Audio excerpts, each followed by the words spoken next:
नमस्कार, मी शिवसेना सर्कल प्रमुख काळेगाव डुब्बा थडी या ग्रामपंचायतचे निष्कर्ष हे कामं बघा की नाली झालेली जवळपास 2 वर्ष झाली या नालीला, पण ह्या नालीमध्ये कोणीही सिमेंट किंवा गज असा वापरलेला नाही. निष्कृष्ट दर्जाची नाली झालेली आहे. आज मी या ठिकाणी ग्रामसेवकला बोललो की ते म्हणतो सरपंचाला बोला, सरपंचाला बोललो की तो म्हणतो उपसरपंचाला बोला, उपसरपंचाला बोललो की तो म्हणतो आपलं ग्रामपंचायतशी निगडीत असणारे सर्व त्यांचे जे मेंबर लोक आहेत त्यांना बोला. आता हे कोणाला बोलायची? ही नाली त्या ठिकाणी फुटलेली आहे आणि फुटून तुम्हाला सांगतो इतकं जनजीवन विस्कळीत झालंय.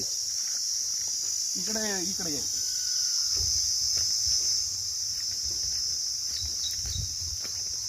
आता हे जाण्या येण्यासाठी मुख्य रस्ता आहे हो काळेगाव थडीचा, पण या ठिकाणी जाण्यासाठी सुद्धा कोणाला हे होत नाही, येण्यासाठी सुद्धा.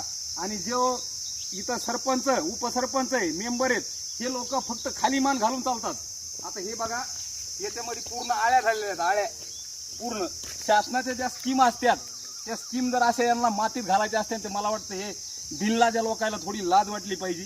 आणि तसंच आमची इथं ग्रामसेवक जवळपास 4-4 महिने आमच्या गावात येत नाही आणि 4-4 महिने त्याची कोणती मिटिंग नसती आणि कोणतं काम बी नसते. आता हे बघा, आता ही शासनाची स्कीम आहे, शासनाची योजना आहे. ही योजना जवळपास गावापासून मला वाटतं जवळपास 150 ते 200 फुटावर केलेली आहे. आता तिथं कचरा टाकायला कोण जाणार आहे? कचरा कुंडीचे जे पैसे येतात शासनाकडून हे काय फुकट येतात का ग्रामपंचायतला?